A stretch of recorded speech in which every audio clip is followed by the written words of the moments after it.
For some of you, maaaring may third party na parang gustong agawin yung person mo. Yes. So, meron ditong presence ng earth sign, Capricorn, Taurus, Virgo, at saka another earth sign. Yun yung mga lumabas, no? Aquarius, Gemini, Libra. For some of you guys, parang merong nanlalande dun sa person mo na parang gusto niya ikaw, lalo na kung mga kaibigan ganyan. Let's say for example yung person mo mahilig siya sa barkada, mahilig lumabas ganyan, kasama yung mga friends niya, tapos co-ed sila ganyan. Parang merong isa sa surroundings niya, sa paligid niya na nagkakagusto dun sa person mo.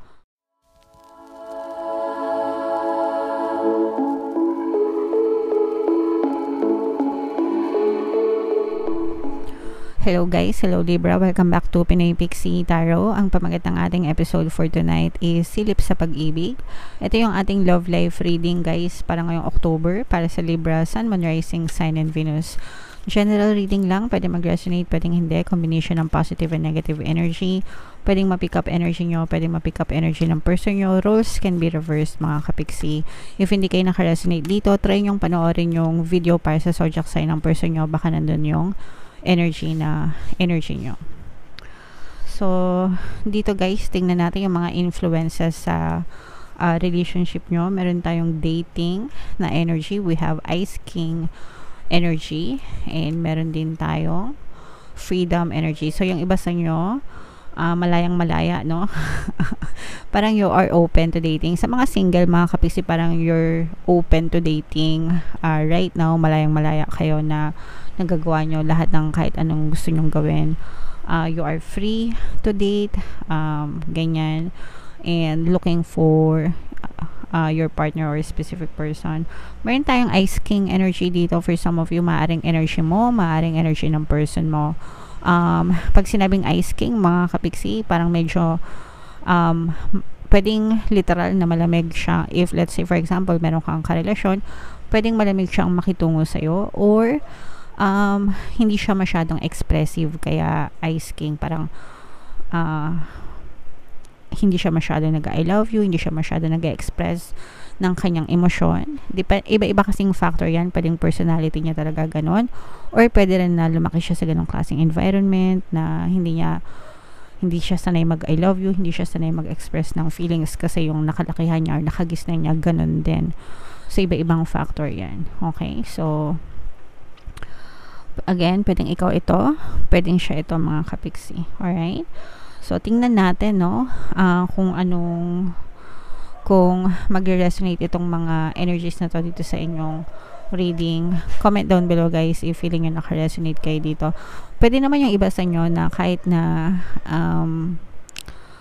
parang palagi pa rin kayong nagde-date nitong person mo kahit na hindi siya masyadong sweet ganyan, pero at least lumalabas-labas pa rin kayo. Okay?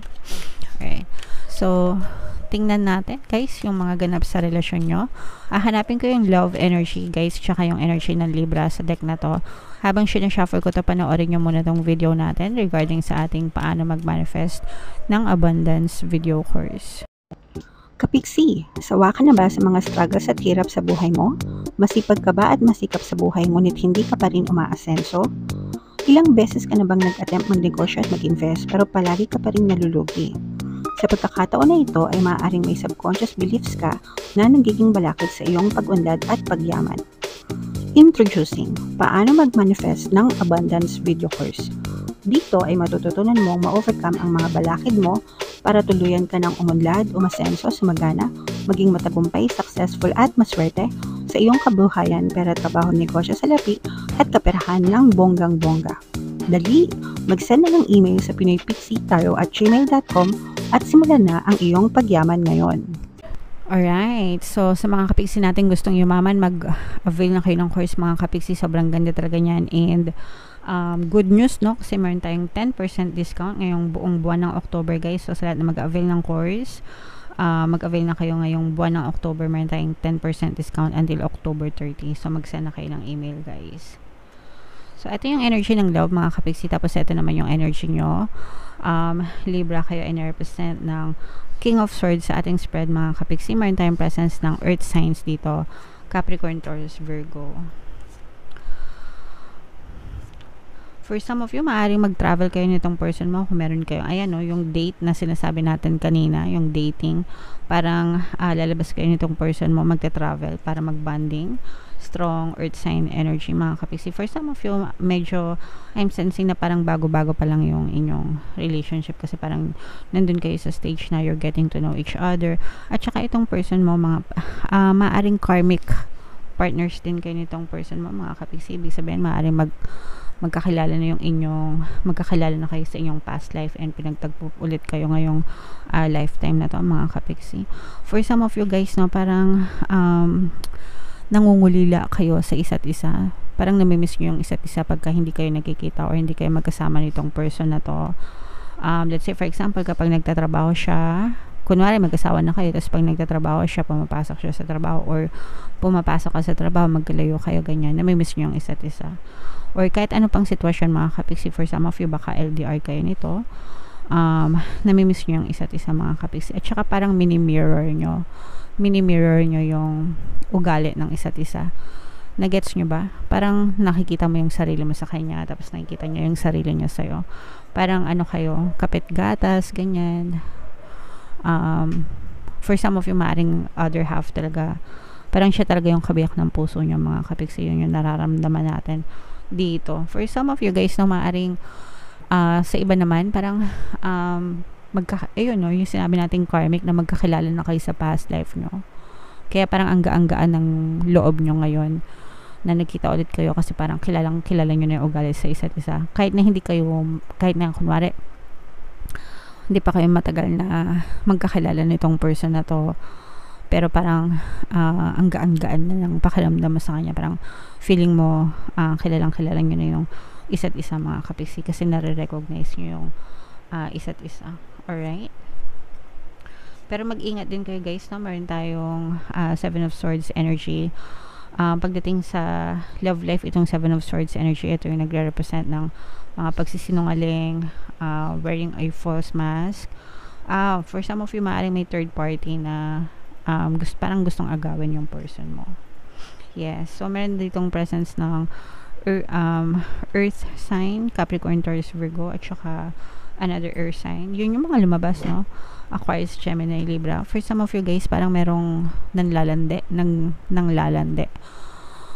dun sa person mo na parang gusto niya ikaw, lalo na kung mga kaibigan, ganyan. Let's say for example, yung person mo mahilig siya sa barkada, mahilig lumabas, ganyan, kasama yung mga friends niya, tapos co-ed sila, ganyan.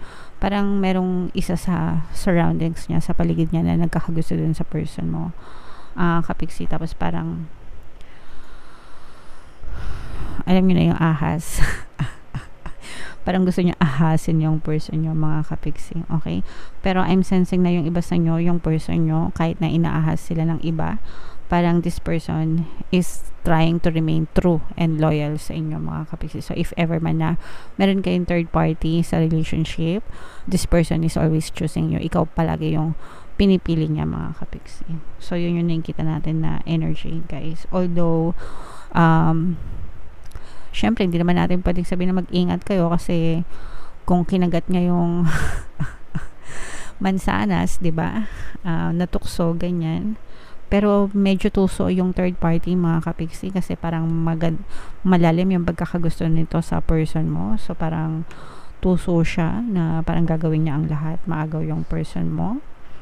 So, ipagdasal nyo na lang, mga kapiksi, yung inyong relationship para protected kayo and para palaging kayo at kayo pa rin ang piliin ng person mo and para hindi siya matukso. Okay? Alright, kasi medyo tuso. Ang nakikita nating tuso dito, guys, hindi yung person nyo, kundi yung third party na umaaligid sa kanila, mga kapiksi.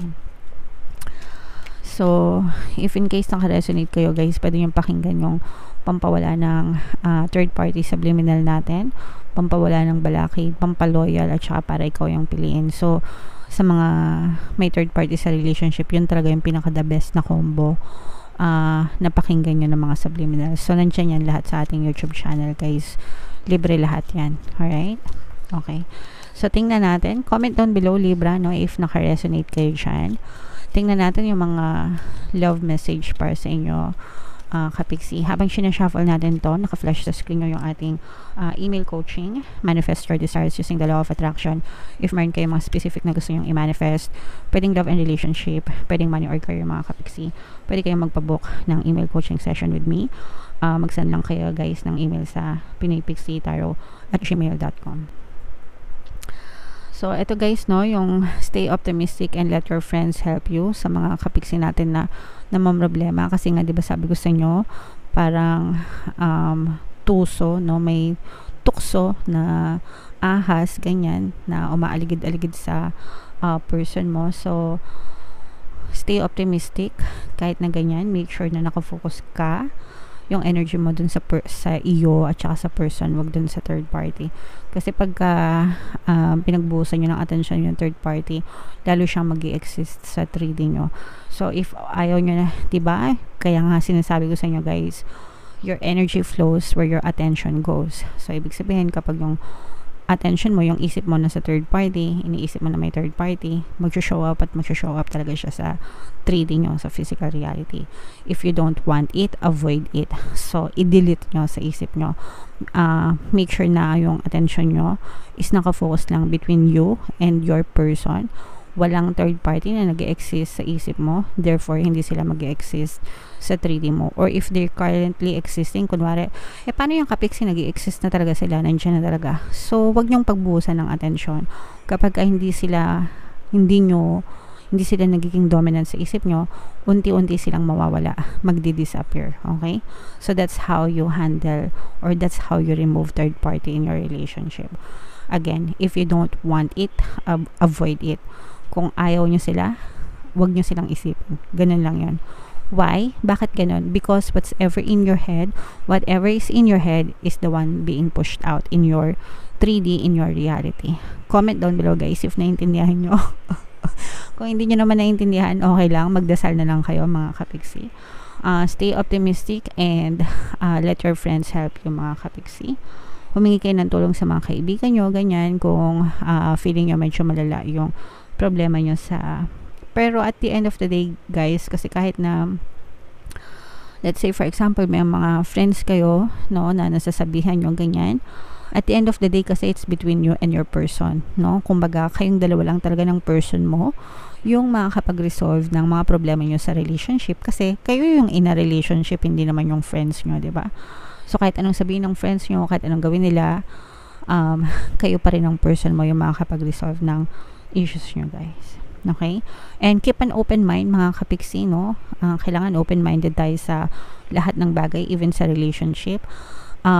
You have to understand na yung ideal mo is different from your reality, diba? Kaya nga merong mga memes na expectations versus reality. So, pagka sa expectation, talagang sobrang garbo, sobrang ideal, di ba? Pero sa totoong buhay nga. Alright? So, yeah.